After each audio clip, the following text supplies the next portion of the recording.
네, 정치 이슈 체커 박상태 기자가 나와 있습니다. 선거에서 크게 진 이후에 청와대와 민주당이 지금 바쁘게 움직이고 있습니다. 그런데 일단 이철희 전 의원을 정무수석으로 기용한다는 건 친문 중심에서 인적 쇄신을 하는 것이다. 이렇게 봐야겠죠? 예, 일단 청와대가 그런 의지를 보였다고 평가할 수 있습니다. 예. 이철희 전 의원을 기용했다는 것은 친문 중심에서 다른 목소리도 충분히 듣겠다는 겁니다. 다만 그런 의지가, 쇄신에 대한 의지가 계속될지는 지켜봐야 합니다. 네, 지켜봐야 한다는 건 무슨 뜻입니까?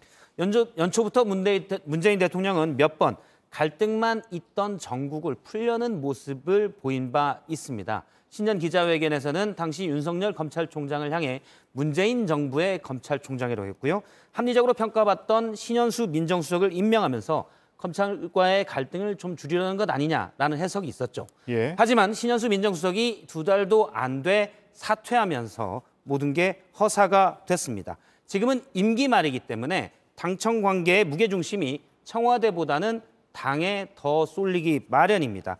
청와대의 인적 쇄신 의지가 과연 민주당, 당에도 똑같이 반영되느냐, 이를 지켜봐야 됩니다. 네. 그런데 당에서도 초선 의원들에 이어서 오늘은 재선 의원들의 입장문이 나왔잖아요.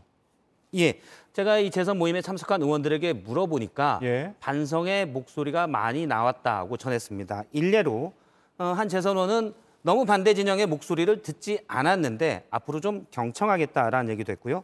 지난 9일이죠. 민주당의 2030 초선 의원들이 반성문에서 이른바 조국 사태에 대한 반성을 표현하자 일부 지지층들의 비난 문자가 많이 갔었는데 재선 의원들이 이에 대해서도 초선 의원들에게 힘을 실어줬습니다. 이처럼 쇄신의 움직임은 보였는데 그 무게가 과연 절박하냐라는 데는 내부에서도 의문이 있습니다. 네, 그건 왜 그렇습니까?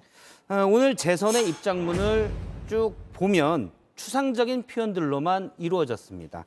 예를 들어서 공정의 의미, 민생을 소홀했다 또는 과오를 인정하는데 정정당당하지 않았다, 위선 이런 표현들은 나오는데 구체적으로 무엇을 잘못했냐에 대한 언급은 한마디도 없었습니다. 2030 초선 의원들의 반성문에서 조국 전 장관 얘기가 나오자 일부 지지층의 반발이 컸죠.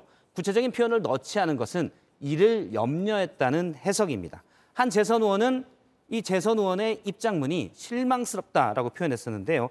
일부 지지층의 눈치만 보면 과연 쇄신이 제대로 될 수 있느냐라는 얘기도 했습니다. 네, 지금 민주당은 원내대표 경선 그리고 당대표를 뽑는 전당대회가 예정이 돼 있죠. 그 예. 결과를 보면 어느 정도 방향을 확인할 수 있지 않을까요? 그렇습니다. 일단 이번 주 금요일이죠. 원내대표 경선이 있는데 친문 핵심으로 분류되는 윤호중 의원과 86개 박완주 의원의 2파전입니다.